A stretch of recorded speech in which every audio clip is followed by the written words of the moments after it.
Moi, une fois, il y a un dirigeant coopératif qui m'a dit mais comment t'as fait pour ne pas te suicider? Parce que j'avais perdu énormément d'argent. Moi, je suis issu d'une famille qui a toujours tout perdu, donc je suis pas habitué. J'ai pas de logique patrimoniale. On n'a rien, ça a toujours brûlé. Donc en fait, je suis pas triste. Nicolas Pommiès, 52 ans. J'ai été ouvrier dans l'imprimerie, cadre en logistique, et maintenant je suis dirigeant mutualiste. Alors j'ai été un enfant déraciné.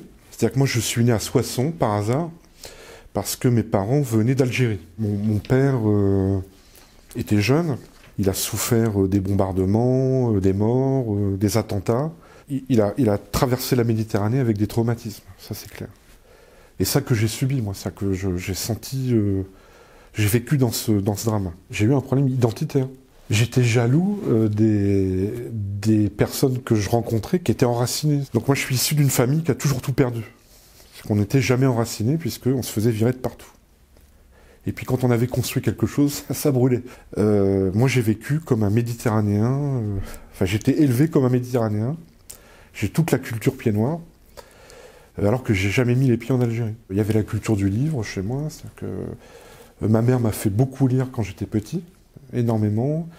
Il y avait la culture de l'histoire de France, c'est-à-dire que moi j'ai énormément lu de livres d'histoire. Par contre, j'étais un enfant plutôt seul parce que j'avais pas de frères, ma famille, mes cousins étaient loin. Et en fait, je suis sorti de cette solitude par le sport. Et j'ai fait toute une série de sports pour jusqu'à tomber sur le sport qui me correspondait, qui est le rugby. À l'école, à la fois, j'étais super intéressé par les rédactions, les devoirs d'écriture, mais les mathématiques, pas du tout. On sortait des 30 Glorieuses.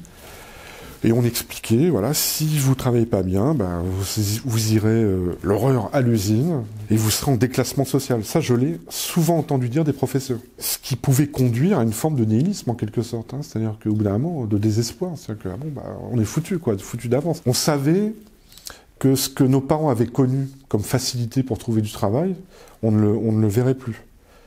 Et donc, il fallait qu'on se batte. Bon, on n'a pas été déçus. Bon, moi, à 18 ans, je suis parti, j'ai pris mon autonomie et j'ai travaillé. Et j'ai pas pu concilier, moi, les études, parce que j'étais inscrit en droit. J'ai fait une journée.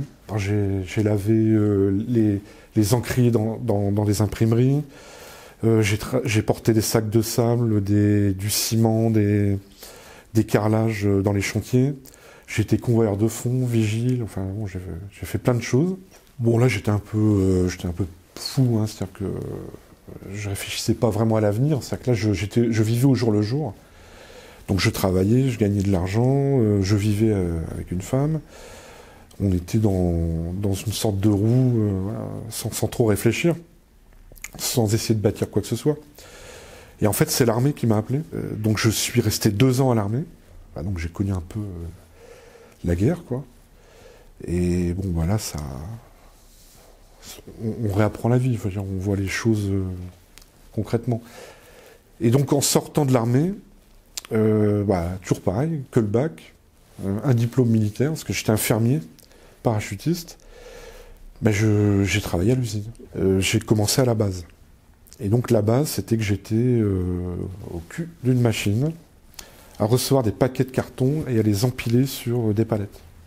Et petit à petit, en fait, je suis monté dans la hiérarchie ouvrière, c'est-à-dire que du cul de la machine, j'ai réussi à être au milieu de la machine, c'est-à-dire à aider le conducteur de la machine à installer les éléments pour la faire tourner, jusqu'à devenir le chef d'une machine et apprendre la conduite de plusieurs machines. Alors, en fait, un ouvrier peut pas se consacrer à la vie intellectuelle.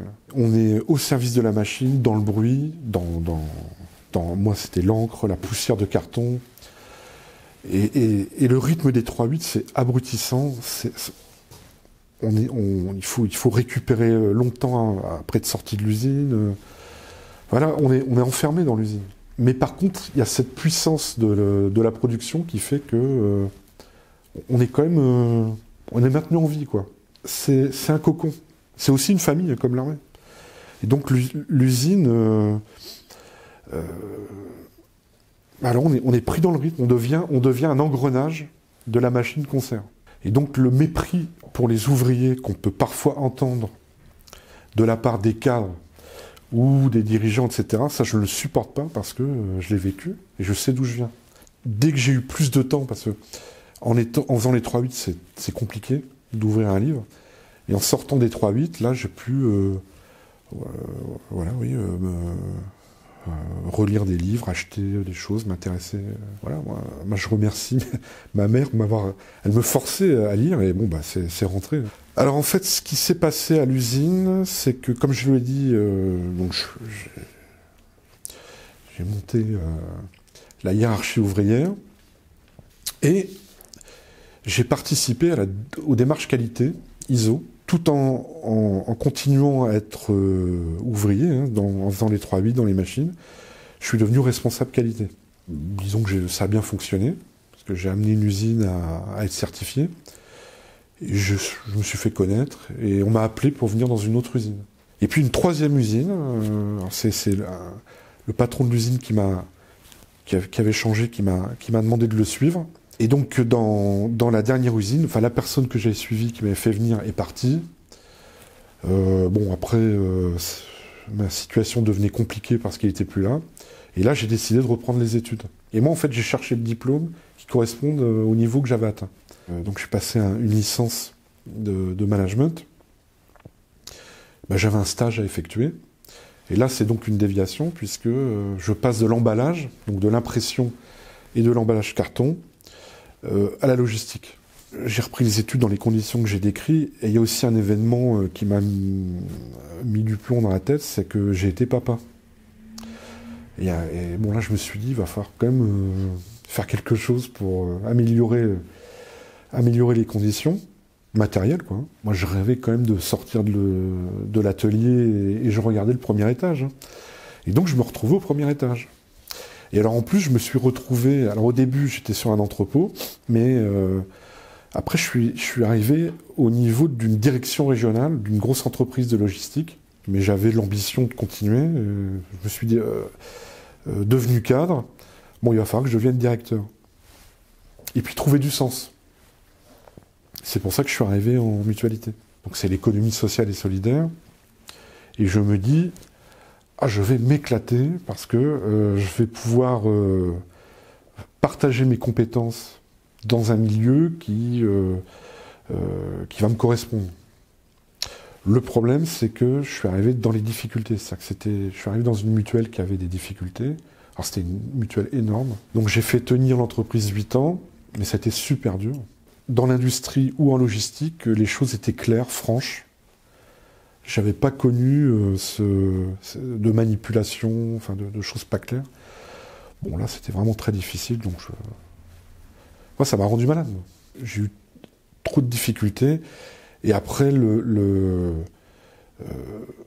voilà, c'est une douleur de devoir supprimer des emplois. Dans cette situation-là, le dirigeant d'entreprise, celui qui est sur le terrain, il est seul. Et il est détesté par tout le monde. Quand les pertes continuent, les gens ne sont pas contents. Mais en même temps, les salariés qui sont ceux qui vont souffrir, ils ne comprennent pas. Et donc on est seul. Et on est l'ennemi à abattre. Et donc mon entrepreneuriat, c'était pour sortir de ça. C'est ça que j'ai créé une entreprise française, une entreprise coopérative française, avec un restaurant et un entrepôt agréé sous douane pour faire passer de la bière belge en France. Et j'ai aussi participé à la création d'une coopérative européenne de droit belge. Alors donc, ce que j'en ai découvert, parce qu'on a des petites structures comme ça, c'est la difficulté de faire ses comptes, payer ses cotisations, tout en travaillant, quoi. Ça, c'est pas facile. Moi, une fois, il y a un dirigeant coopératif qui m'a dit, mais comment t'as fait pour ne pas te suicider ? Parce que j'avais perdu énormément d'argent. Moi, je suis issu d'une famille qui a toujours tout perdu, donc je suis pas habitué, j'ai pas de logique patrimoniale. On n'a rien, ça a toujours brûlé. Donc en fait, je suis pas triste. J'ai eu du bol, c'est-à-dire que À partir du moment où je pouvais plus payer, parce que bon, c'est mes économies hein, qui sont parties, bon, quand j'ai arrêté de payer, parce que j'avais plus d'argent, j'ai trouvé du travail en mutualité tout de suite. Et donc je suis devenu dirigeant d'une association et d'une SARL qui s'occupait de prévoyance obsèques. Et ensuite, je suis parti dans la mutuelle dans laquelle je suis à l'heure actuelle. Alors la particularité de Mutual, c'est que c'est une mutuelle ouvrière. Voilà, donc je retrouve le milieu duquel je viens, c'est-à-dire qu'en fait, ce sont des ouvriers d'usine qui ont créé la mutuelle. Et nous, donc, on a réfléchi et on a réorienté nos placements dans le fabriqué en France. Ce qui fait que dès qu'on le peut, on aide les entreprises à se développer, donc à créer des emplois, à créer des cotisants. Et pour nous, c'est une logique gagnant-gagnant parce que plus on fait ça, plus on aura d'adhérents et plus on pourra continuer. Moi, je suis le président de la section Nord-Pas-de-Calais, donc j'ai été élu. Et dans le conseil d'administration, j'ai été élu vice-président. Ma vie n'est pas terminée, je peux continuer. Enfin, j'ai de l'ambition. C'est-à-dire que moi, j'ai envie de participer à améliorer je l'ai déjà dit, mais l'homme et la société. Alors, moi, je suis un défenseur de la langue française parce que dans mon parcours, j'ai croisé plein de gens qui parlaient une sorte de sabir, c'est-à-dire avec des mots d'anglais. Et donc, moi, je lutte partout où je suis, à Mutual notamment, pour bannir les mots d'anglais et mettre des vrais mots de français à la place. Ensuite, j'ai une théorie, parce que moi, je suis conscient que la France va avoir des difficultés, notamment avec son régime de retraite, etc. Et donc je crois qu'il faut intégrer des gens. Et à nos portes, notamment en Afrique, on a des francophones, et ils ont une maîtrise et un niveau de technicité dans la langue française qui est exemplaire, qui peut beaucoup nous apporter. Alors après, j'ai un rêve, moi j'aimerais bien enfin vivre au bord de la Méditerranée. Ah ben j'en viens, enfin, ma famille en vient, donc voilà. Ça me ferait plaisir.